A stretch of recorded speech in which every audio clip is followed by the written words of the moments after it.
Now, Paul, it is time. We are going to power rank the MLB divisions. And actually doing this exercise, I actually kind of found it easy if you're doing it based off this year. I actually didn't have any trouble power ranking the division. So I actually want to see. I want to go back and forth, starting from the bottom, starting with number 6, and just see if we could have the same list. I think we're gonna know if we have the same list based off who you have as your number 6 division on this. So Paul started off power ranking the best divisions in baseball, starting with the bottom. The bottom, the NL Central. The NL Central is the worst division in baseball. When you are headlined by the Cubs, Pirates, and Reds, all at sub 500 records there, all double digits below 500. The Brewers and the Cardinals are both good teams, I will say that. But again, they are going to benefit greatly from getting to play an abysmal division, and teams that the Rockies actually struggled against. This is a prime example of the Rockies, why they're in the situation they're in. They haven't been able to beat bad teams like the Pirates, especially. But to kick things off, I think it's a pretty simple answer. The NL Central is number 6 for me. Oh, glad to hear my team is not the only one struggling with the Pirates, but I think it's funny you have the NL Central at number 6, because that means this is going to be a fun exercise, because I don't have the NL Central at number 6, so a little bit higher on my list. I got the other Central on my list at number 6, though, the AL Central. And basically how I did my rankings is I just looked at the teams, and basically it's like, how much championship equity do I believe in that division? In terms of the top teams in that division, do I believe in them in wild card contenders? How deep is that division? So for me, the AL Central was the bottom team, because the Twins are the best team in that division, and I just don't believe in the Twins as a World Series contender. I think they're a good team, but I can't foresee a world where the Twins are holding up the World Series trophy at the end of the season. I just don't think their pitching and offense is good enough. The White Sox and Guardians, they're two near 500 teams, but they've both been kind of disappointing this year. The White Sox are having a really weird year under Tony La Russa, and they've dealt with a lot of injuries. The Guardians, they're kind of hot and cold depending on the day. Then Detroit and Kansas City, they're just not good at all. So for those reasons, I don't look at any of those teams as a team that could win the World Series. 2 of those teams are just meaningless, and 2 of those teams are near 500, but they're not great ball clubs. So for that reason, the AL Central is number 6 on my list. But who's number 5 on yours, Paul? It'll be the AL Central. And I just think that there's a little more depth there, and some of these teams have underperformed this year. When I just compare at these teams, when I look at them, I see more strength in the Guardians, White Sox, Tigers, and Royals than I do with the, I should say, I see more in the Guardians, White Sox, and Tigers. I think the Tigers, it might be surprised here, but they've been bit with that injury bug massively this year, which has been huge for their offense. But I just think those are teams that, I think the Guardians are a team that have shown that while they might not have the most flashy team, they still are going to be there. And when you look at the records, only 4 less wins than the Cardinals, with the Cardinals team that is poised to have multiple All-Stars and honestly has 2 MVP candidates on its team so far. But I'm with you. I don't necessarily, but it's the same thing.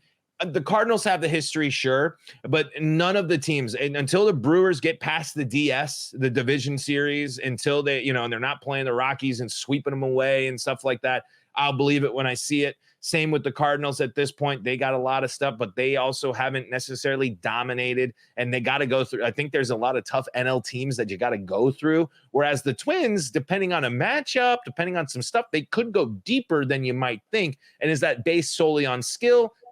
But I would say the Twins have arguably one of the best, if not the best, 1, 2, 3 in baseball. And I if you're going to say who's my MVP in the AL right now, might be leaning towards Buxton. I think Shohei again is pretty insane. But what Byron Buxton is able to do and what he brings to that Twins team, and how big of a factor he plays with because again, I have a firm belief in most valuable player means more than just wins and losses. It's how truly valuable are you to that team?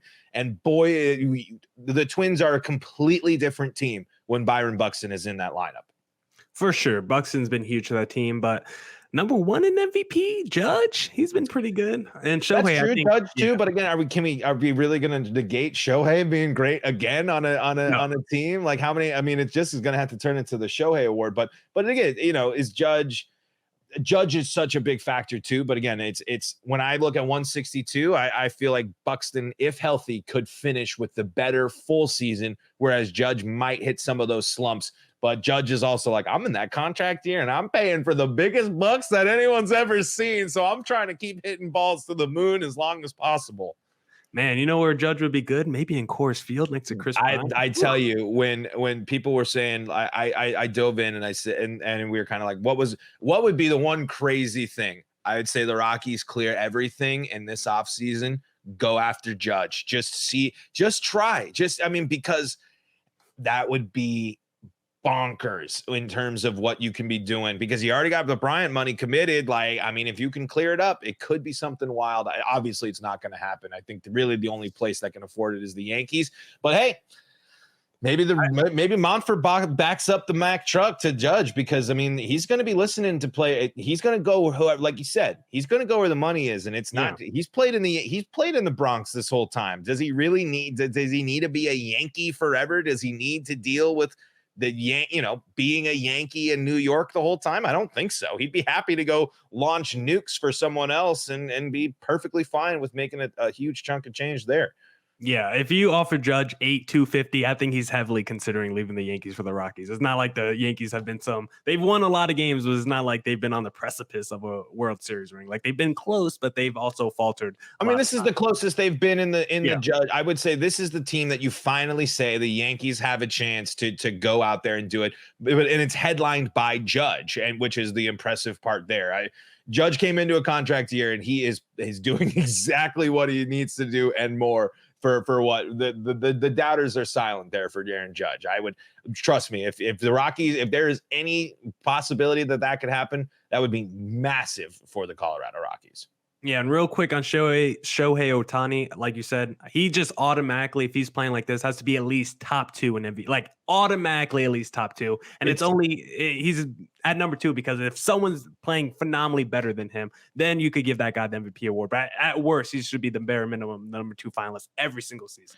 He needs to get the hell off that team. I mean, Sam and Mike Trout need to go somewhere else, because I thought the Angels were going to turn it around this year, but they are absurdly cursed. And honestly, I wouldn't be surprised. I'm looking at it, I'm thinking about it, I'm comparing it, but I would say that the AL West could be right there at that 4 spot in the power rankings. I think you could maybe interchange there with the NL East. But when you look at it, are you more the Astros are the one that sticks out there? But the Mariners are playing great ball. I will say the Mariners are finally living up to their potential. I'm actually in the market. I think the Mariners are going to have a really strong second half of the year. But are they going to outperform the Braves? Are they going to outperform an NL East team or some NL East teams that have been impressive? The Phillies are having, getting that contribution from there. So I'm going to go ahead and I'm in that 4 spot. I think I'm going to slot the AL West. Okay, that's fair, because I have my number 5 spot, the AL West, because the Astros, I think, are the cream of the crop at that division. I think we all know that. And I look at them as a real World Series contender. Like, the Astros, basically, we could call them cheaters all we want. Like, they're in the championship series or better every year since 2017. Like, they're not back. They haven't gone anywhere. Like, right. Yeah. Where they left. They're just there every single season. So it's like, at some point, we're going to be a decade plus in, and we're going to be like, all right, are they just the LA Dodgers? Like, I don't care about the cheating scandal anymore. This is 10 years of just straight dominance by the Houston Astros. So I got them the whole division at number 5, because after the Astros, the Mariners are starting to make a comeback. They're starting to get a little bit hot, but overall in the season, they've been a disappointment. The Angels, we forget, at one point in the season, they were like one of the better teams in the American League, and then they lost 15 plus games in a row. They fired the first ballot Hall of Fame manager, Joe Madden, so they've just gone down a gutter. And then the Rangers in Oakland, they just don't look like they're even trying to win games. So that's why I kind of basically have the AL West like the AL Central, but the difference is the Astros are a World Series contender while the Twins are not. And then meanwhile, my number 4 team is the team you talked about in the NL Central, because I look at the Brewers and Cardinals as both teams that could win the World Series. Unlike the other 2 divisions, I only had one team that could potentially win it. I look at the NL Central as 2 teams. Even though those bottom 3 teams are absolute trash, they at least have 2 teams I think could win the World Series. Plus, they got the MVP and Paul Goldschmidt on the Cardinals, and also on the Brewers. I mean, you got Corbin Burns, who's also a Cy Young candidate, and that pitching staff is arguably the best in baseball. Once Freddie Peralta comes back with that bullpen, I got the NL Central at number 4. Sounds like you got the NL West at number 4 as well. So who's your number 3 team, Paul? Well, NL West, I got much higher than the number 4. I got Who's your four the then? AL West we got at 4 Oh, the AL West. That's there. what I meant to say. And going in for the 3rd spot, I'm going to give it to the NL East. I think the East has made a massive strides. I actually thought last year, especially with the way the Rockies played against the NL East, I thought the NL East was a very overrated division. I thought every single team up until the Braves were made their postseason run, I thought every team was overrated. I thought the Braves were dealt with too many injuries, especially with Acuna out. But this is I would say a lot of these teams are interesting. And the big sleeper there, if the Marlins are real and the Marlins buy at the deadline, who's going to take down that pitching staff? Sandy's going to win the Cy Young. That's without a doubt. He's the best pitcher in all of baseball. I think the Marlins have the best arm. They have some really interesting stuff. I actually think that is going to be a very competitive division down the stretch. You're not going to see much from the Nationals. The Nationals are going to trade Soto. That's my big take there. Ooh. And they're going to go in a different direction. And but I don't want to get ahead of it. I know they have a history, but I'm pretty high on Mets taking it all. I really think the Mets have crafted a special ball club this year, and it's only they're this good. And DeGrom and Scherzer haven't even played a huge factor in the season yet, and they're getting them back. And what does DeGrom do? He goes and he mows down a bunch of 18-year-olds that shows back up at the major league level. I think the Mets are scary. I think the Phillies have some interesting stuff. However, they're going to fall out. Losing Bryce Harper is going to be too much. You're not going to be able to compensate for that. Bryce Harper is way too good. Schwarber and Castellanos aren't going to be enough to back up your offense there for the Phillies. But I think they have enough teams that are interesting there. And of course, a Braves team that seems yet again to fly under the radar. And here they are sitting at 15 games above 500. Yeah, NL East is also my number 3 division, like you've talked about. Mets, arguably the deepest team in baseball. That rotation is just absolutely nasty. The Phillies started slow, but they picked it up big time over the last month and a half. They have the 3rd best run differential in the National League. They're like plus 60 in the National League. And then you got the Braves, who are quietly just the reigning World Series champions, who had a great month of June, like a double-digit win streak at one point during the month of June. And then the Marlins, like they're the 4th team in the division, but they're sniffing 500. They got the runaway Cy Young Award winner, like you discussed. So this is quietly a really deep division with a lot of really good talent as well. And then the Nationals, like you said, like outside of Soto, that team is just uninteresting to me. I'm never going to watch a Nationals game, so we don't even got to talk about them. So Paul, who's your number 2 team?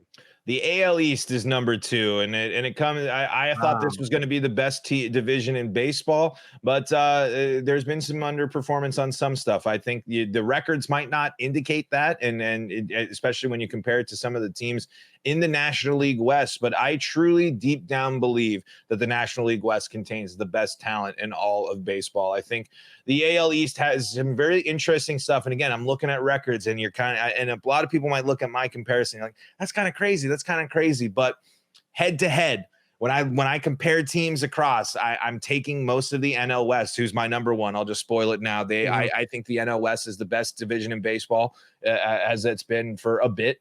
And again, I just look at these teams, and yes, they all are well above 500, but the Rays, the Red Sox, the Jays, are they going to have enough to compete with the Yankees and with some of the depth on the NL side? I'm not so certain. When I look at it, when I think of the teams that could beat these teams, the Dodgers can go in there. I know the Giants are on a skid, but I'm not counting the Giants out for nothing. They're lulling, but what are they going to do? They're going to win 20 out of 26 games at the end of the year, and they're going to be fine. I just worry with Toronto. They have been a very streaky team this year.